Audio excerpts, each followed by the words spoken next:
Hello दोस्तों, मेरे YouTube channel पर आपका स्वागत है। तो चलिए कहानी शुरू करते हैं। कहानी अच्छी लगे तो प्लीज़ चैनल को लाइक सब्सक्राइब शेयर जरूर कीजिएगा। इधर वेटिंग रूम में दीप चुपचाप बैठा हुआ था और मृत्युंजय लगातार डोंट स्मोक के बोर्ड को घूरते हुए स्मोक कर रहा था। दीप मृत्युंजय की हरकत पर चिढ़ते हुए बोला, क्या तुम्हें दूसरों को इरिटेट करना पसंद है? मृत्युंजय दीप की बात सुनकर अपना सिर हिलाते हुए बोला, तुम्हें कोई दो राय है? दीप आंखें रोल करते हुए बोला, नहीं, तुम 29 साल के हो, फिर भी तुम्हारी हरकतें बिल्कुल बच्चों की तरह है। बिल्कुल मैच्योर नहीं हो तुम। मृत्युंजय अपनी आंखें छोटी कर अपने दांत पीसते हुए बोला, अगर मैं बच्चे की तरह हरकतें करता तो सारंग इंडस्ट्री टॉप 10 के ऊपर नहीं चमक रहा होता। दीप मुंह बनाते हुए बोला, पैसों का इतना घमंड नहीं होना चाहिए, जो उसके काबिल होते हैं वही घमंड करते हैं। मृत्युंजय ने तुनक कर जवाब दिया, जिसे सुनकर दीप एक गहरी सांस लेकर बोला, हम यहाँ पर क्यों आए? क्या तुम मुझे बता सकते हो? मृत्युंजय अपना सिर हिलाते हुए बोला, हाँ, मैं ज़रूर बताऊंगा। मैंने अपने छाती में दबा कर रखने के लिए तुम्हें यहाँ पर नहीं बुलाया। दीप मृत्युंजय को घूरने लगता है, जिस पर मृत्युंजय उसकी नज़रों को इग्नोर करते हुए कहता है, आलोक के मौत के बाद भैरवी और उसके परिवार वाले शांत नहीं रहेंगे। तुम्हारी बीवी के कारण ये हुआ है तो तुम लोगों को टारगेट किया जा सकता है, इसलिए सिक्योरिटी बढ़ा देना। दीप मृत्युंजय की बात पर फ्रस्ट्रेशन में बोला, मुझे एक चीज़ समझ नहीं आती कि तुम लोग सब कुछ जानते हुए भी शांत क्यों हो? जिस पर मृत्युंजय एक डेविल स्माइल के साथ बोला, तुम्हें नहीं पता किसी चीज़ को हासिल करने के लिए कितना इंतज़ार करना पड़ता है, और मुझे तो सिर्फ 6 महीने और इंतज़ार करने हैं, फिर सब कुछ मेरे हाथ में होगा। मृत्युंजय की मुस्कान को देखकर दीप गहरी सांस लेकर बोला, तुम्हारी इस मुस्कान को देखकर मुझे तुम्हारे मुंह पर उल्टी करने का मन करता है। मृत्युंजय दीप की बात पर उसे घूरते हुए बोला, मैं उम्र का लिहाज नहीं करता, एक तमाचा तुम्हारी गाल पर चढ़ दूंगा। इतना कहकर मृत्युंजय सिगरेट के बंड को गिरा अपने जूते से स्माश करते कर वेटिंग रूम से बाहर चला गया। दीप जाते हुए मृत्युंजय को देखकर खुद से बोला, मैं इस आदमी को जान से मार दूंगा, गिरगिट कहेगा। बीवी के सामने कुछ और, यहाँ पर कुछ और। इतना कहते हुए दीप वार्ड की तरफ अपने कदम बढ़ा देता है। दीप वार्ड में पहुंचने के बाद देखता है कि वहां पर डॉक्टर खड़े हुए थे, जिससे ज्योति कुछ बातें कर रही थी। डॉक्टर को देखकर दीप अंदर आते हुए डॉक्टर से बोला, what happened? Doctor, everything is all right now. Doctor Jyoti की तरफ देखने लगती है, जिस पर ज्योति उन्हें जाने का इशारा कर दीप की तरफ देखते हुए कहती है, सब कुछ ठीक है। जिस पर दीप जा रही डॉक्टर की तरफ इशारा कर ज्योति से बोला, तो डॉक्टर यहाँ पर क्या कर रही थी? जिसके जवाब में महक दीप से बोली, भाई, बात को समझने की कोशिश करना, उसके बाद रिएक्ट करना। दीप महक और ज्योति की बारी बारी देखने के बाद ज्योति को देखने लगता है, तो ज्योति गहरी सांस लेकर कहती है, मैं ऑपरेशन करवा रही हूँ। दीप ज्योति की बात सुन कुछ पल शांत रहकर बोला, डॉक्टर ने क्या कहा इस बारे में? तभी मृत्युंजय अंदर जाकर महक से बोला, तुम्हें विकल्प से मिलना था ना, फिर अल्ट्रासाउंड करवाना है और दिवाली की शॉपिंग के लिए मेरा दिमाग खराब कर रहे थे, तो चलो। महक मृत्युंजय की बात सुनकर उससे घूरते हुए बोली, आप 2 मिनट चुप नहीं रह सकते? यहाँ पर सीरियस बात हो रही है ना? मृत्युंजय महक के घूरने पर मुंह बनाते वहाँ पर हो क्या रहा है समझने की कोशिश करने लगता है। वहीं ज्योति दीप के सवाल पर उसे जवाब देते हुए बोली, मैंने सीधा ऑपरेशन के बारे में सोचा, हमारे लिए दीपांजलि काफ़ी है। दीप ज्योति की बात पर बोला, ये फैसला तुम अकेले ले रही हो? ज्योति अपना सिर नहीं में हिलाकर दीपा से बोली, मैं इस बेबी को डिलीवरी करने में कंफर्टेबल नहीं हूँ दीप, इसलिए प्लीज़ समझो मेरी बात को। दीप अपना सिर हिलाते हुए बोला, फाइन, मैं और कुछ नहीं कहूँगा, लेकिन हम अबॉर्शन भी तो करवा सकते हैं ना? ज्योति दीप की बात पर बोली, क्यों, तुम्हें और बच्चे चाहिए? दीप ज्योति के बात पर हल्का मुस्कुरा कर जल्दी से बोला, मैं नहीं कह रहा था, दीपा कह रही थी कि उसे भाई या फिर बहन चाहिए। ज्योति दीप के मुस्कान को देखते हुए अपनी आंखें छोटी करके बोली, सच में मेरी बेटी ऐसा कह रही थी या फिर तुम्हारे दिमाग में चल रहा है? दीप अपना सिर हिलाते हुए बोला, दीपा और दीप दोनों के दिमाग में चल रहा है, तो तुम्हें हमारी डिमांड पूरी करनी होगी। मृत्युंजय महक के पास आकर उसके हाथ को पकड़ते हुए बोला, यहाँ पर फैमिली प्लानिंग चल रही है और तुम कान खोलकर सुन रही हो, चलो यहाँ से। महक मृत्युंजय से अपना हाथ छुड़ाते हुए बोले, 1 मिनट, आपको भी बच्चे चाहिए या सिर्फ एक में हो जाएगा? मृत्युंजय फ्रस्ट्रेट होकर बोला, मुझे तो ये भी नहीं चाहिए था, तुम्हारी वजह से ले रहे हैं ना, तो अब मुंह बंद करके रखो, चलो। महक अपने पेट को कवर करते हुए बोली, मतलब आप मेरे बच्चे से प्यार नहीं करते? मृत्युंजय महक को अपनी गोद में उठा दीप से बोला, दोबारा मेरी बीवी के सामने अगर तुमने ये बच्चे वाली बात की ना, तो मैं तुम्हारा गला घोंट दूंगा। इतना कहकर मृत्युंजय महक को जबरदस्ती लेकर वार्ड से बाहर चला जाता है। उन लोगों के जाने के बाद दीप फिर से ज्योति से बोला, बताओ ना डॉक्टर ने क्या कहा? ज्योति दीप की बात पर बोली, मेडिसिन से सब कुछ क्लियर हो जाएगा, क्योंकि सिर्फ 2 वीक्स हुए हैं। जिस पर दीप थोड़ा सा उदास होते हुए बोला, I don't know why but मुझे ये अच्छा नहीं लग रहा, but if you are not comfortable then I will not force you. Jyoti Deep की बात पर बोली, दीप मैं तुम्हारे बच्चे को जन्म देना चाहती हूँ, ज़बरदस्ती के रिश्ते में नहीं बंधना चाहती। दीप अपना सिर हिलाकर ज्योति के माथे पर चूम कर बोला, ठीक है।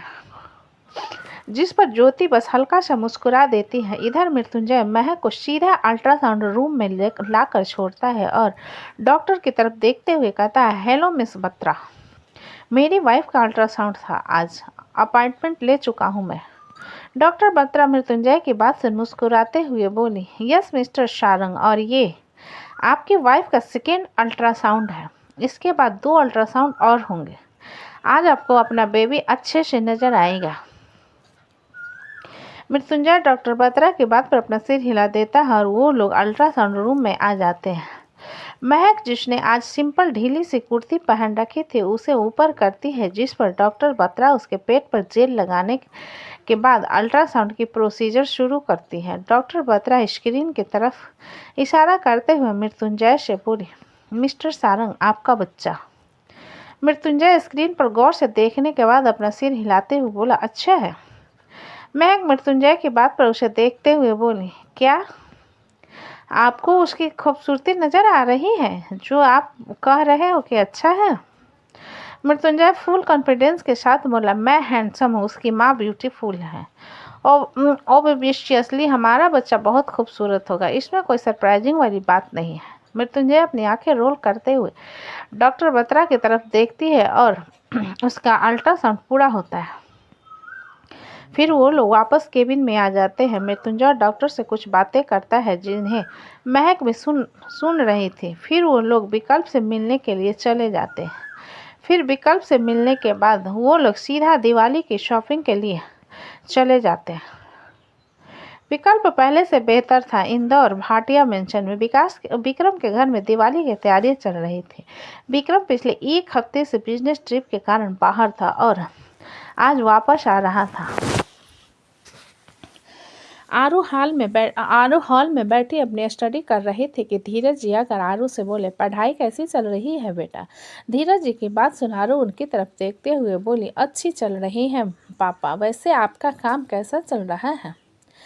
धीरज जी सोफे पर बैठते हुए मुस्कुरा कर बोले, जब से मेरे बेटे ने बिजनेस को संभाला है, मुझे बिजनेस की तरफ देखने की ज़रूरत नहीं पड़ती। ये सुन आरू अपना सिर हिलाते हुए बोले, वैसे पापा आपका बेटा आपके ऊपर गया है फिर माँ जी के ऊपर? धीरज जी कुछ पल सोच कर बोले, उसके मूड स्विंग के ऊपर रहता है। मूड स्विंग होता है तो अपनी माँ से भी ज़्यादा चंडाल है और बेहतर रहता है तो मुझसे भी ज़्यादा प्यारा है। आरो धीरज जी की बात पर मुस्कुराते हुए बोली, लेकिन मेरे साथ तो उनका बिहेवियर हमेशा नॉर्मल ही रहता है। धीरज जी आरू के बात पर अपना सिर हिलाते हुए बोले, क्योंकि उसे पता है कि तुम इस घर की लक्ष्मी हो। अगर वो लक्ष्मी पर गुस्सा करेगा तो लक्ष्मी माता नाराज हो जाएगी। आरू सोफे से खड़ी होकर बोली, चलिए मैं आपके लिए लंच लगाती हूँ। धीरज जी अपना सिर नहीं में हिलाकर बोले, अपनी पढ़ाई पर फोकस करो, सर्वेंट है ना, मुझे खाना दे देंगे। आरू किचन की तरफ जाते हुए अपना सिर नहीं में हिलाकर बोली, नहीं, मैं हिलाकर बोली, आकर बैठिए, मैं निकाल रही हूँ ना खाना। धीरज जी उसकी जिद को देखकर मुस्कुरा देते और आकर डाइनिंग टेबल पर बैठ जाते। आरू दोनों के लिए खाना निकालती है और दोनों बातें करते हुए खाना खाने लगते हैं। तभी विक्रम की गाड़ी आकर रुकती है और विक्रम अपने पूरे घर को देखते हुए गहरी सांस लेकर कहता है, मेरी बीवी ने मेरे घर को क्या समझ रखा है। इतना कहते हुए विक्रम अंदर आता है तो उसकी नज़र धीरज जी और आरू पर जाती है, जो कि हंसते हुए अपना खाना खा रहे थे।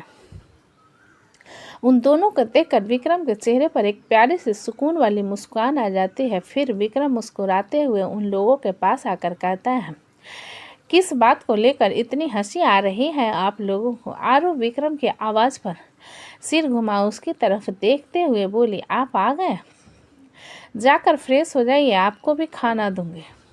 विक्रम आरू की बात पर घर की तरफ इशारा करते हुए बोला, बाहर लाइटिंग करा है, ठीक है, अंदर क्यों। धीरज जी विक्रम के सवाल पर बोला, क्यों, तुम्हें अच्छा नहीं लग रहा है क्या। सालों बाद तो इतना खूबसूरत लग रहा है हमारा घर। जिस पर विक्रम धीरज जी से बोला, पापा हर साल दिवाली में इतना ही खूबसूरत लगता है। आरू विक्रम की बात पर बोली, और मेरे लिए पटाखे लाए हो या फिर नहीं, मैं आपको मैसेज किया था इज्जत के साथ। विक्रम अपना सिर नहीं में हिलाकर बोला, पर्यावरण पहले से अशुद्ध हो गया है, पटाखे जलाकर और खराब मत करो, दिया जलाओ, मिठाई खाओ, दिवाली हो गई। विक्रम की बात सुनकर आरू धीरज जी की तरफ देखते हुए शिकायती आवाज़ में बोली, पापा देखिए आपका बेटा क्या कह रहा है। धीरज जी कुछ कहते उससे पहले ही विक्रम बोला, पापा मैंने कह दिया ना, मैं नहीं लाऊंगा पटाखे, बच्चे की तरह रहती है ये, अगर जल जाएगी तो। आरू मुंह बनाते हुए विक्रम को घूरने लगती है तो धीरज जी विक्रम से कहते हैं, अच्छा ठीक है, मत लाना, जाओ फ्रेश होकर आ जाओ, भूख लगी होगी ना तुम्हें। विक्रम अपना सिर नहीं में हिलाकर बोला, बात को टालने की कोशिश मत कीजिए, अगर यहाँ पर पटाखे आए ना तो मुझसे बुरा कोई नहीं होगा, और मुझे भूख नहीं लगी है, मैंने फ्लाइट में खा लिया है। आरू विक्रम की सख्त आवाज़ पर बिना और कुछ कहे चुपचाप अपना खाना खाने लगती है। विक्रम उसे एक नज़र देखने के बाद कमरे की तरफ चला जाता है। धीरज जी विक्रम को जाता हुआ आखिरी तक देखने के बाद आरू से बोले, कौन कौन से पटाखे चाहिए, नाम बताओ। धीरज जी की बात पर आरू छोटा सा मुंह बनाकर बोली, आपके बेटे ने वार्निंग दी है और अगर बात नहीं मानेंगे तो डांट पड़ेगी। जिस पर धीरज जी बोले, मैं तुम्हें चोरी से ला कर दूंगा, और मोहल्ले में बच्चे भी तो है ना, उनके साथ जाकर जला लेना, मैं उसे पूजा में लगा दूंगा। धीरज जी की बात सुन आरू खुश होकर बोली, मुझे अनारदाना चाहिए, चक्री चाहिए और बम चाहिए, और एक कैंडल चाहिए, नहीं 2 कैंडल चाहिए, एक मैं आपके साथ जलाऊंगी और एक आपके बेटे के साथ जलाऊंगी। धीरज जी अपना सिर हिलाते हुए बोले, शाम तक तुम्हारे लिए आ जाएंगे, अब मुंह बनाना बंद करो। आरू धीरज जी के फ्लाइंग किस देते हुए बोली, पापा आप दुनिया के बेस्ट पापा हो। धीरज जी मुस्कुराते हुए बोले, थैंक यू थैंक यू। फिर दोनों इस मस्ती में अपना लंच पूरा करते हैं। फिर धीरज जी अपने कमरे की तरफ चले जाते हैं। आरू अपने कमरे में आती है तो विक्रम दरवाज़ा अंदर से बंद करो उसे अपनी बाहों में भरते हुए कहता है, मुझे मिस किया। आरू विक्रम की बात पर उसे खुद से दूर करते हुए बोली, बिल्कुल नहीं, बिल्कुल मिस नहीं किया। विक्रम आरू को कसकर पकड़ते हुए बोला, मेरी प्यारी चश्मिश मुझसे गुस्सा हो गई। आरू पलटकर विक्रम को देखते हुए उसके सीने पर हाथ रख कर बोली, क्या पूरी दुनिया में सिर्फ मैं जलाऊंगी तो एनवायरनमेंट खराब होगा और बाकी लोग जलाएंगे पटाखे तो मैं बस देखती रहूंगी। विक्रम आरू के चेहरे को पकड़कर बोला, तुम दूसरे के साथ खुद को कंपेयर क्यों कर रहे हो। दूसरे क्या करते हैं हमें मतलब नहीं होना चाहिए, हमें अपना एफर्ट लगाना चाहिए। आरू छोटा सा मुंह बनाकर बोली, दिवाली साल में एक बार आती है और उसमें भी नो एंजॉयमेंट। विक्रम आरू के गाल पर किस करके बोले, ठीक है हम कैंडल जलाएंगे, ठीक। आरू विक्रम की बात पर उसे कुछ दूर करते हुए बोली, हाँ तो ठीक है ना, आप क्यों चढ़ रहे हो मुझ पर। जिस पर विक्रम आरू के चेहरे को पकड़कर बोला, मैं 1 हफ्ते बाद बिजनेस ट्रिप से वापस आया हूँ। आरू विक्रम की बात को समझकर भी इग्नोर करते हुए बोली, हाँ तो।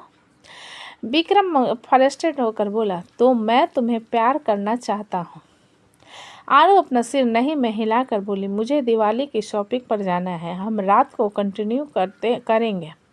विक्रम आरू को अपनी गोद में उठाते हुए बोला, सिर्फ 1 घंटे, ज़्यादा टॉर्चर नहीं करूँगा और तुम सो जाना, फिर शाम को फ्रेश हो जाओगे, फिर हम चलेंगे, ओके। इतना कहकर विक्रम आरू को बिस्तर पर सुला देता है और लाइट्स ऑफ करते हुए उसे किस करना शुरू करता है। तो दोस्तों, कहानी कैसी लगी मुझे कमेंट में लिखें। अच्छी लगे तो प्लीज़ चैनल को लाइक करें, सब्सक्राइब करें और ज़्यादा से ज़्यादा शेयर करें। कहानी को पूरा सुनने के लिए धन्यवाद।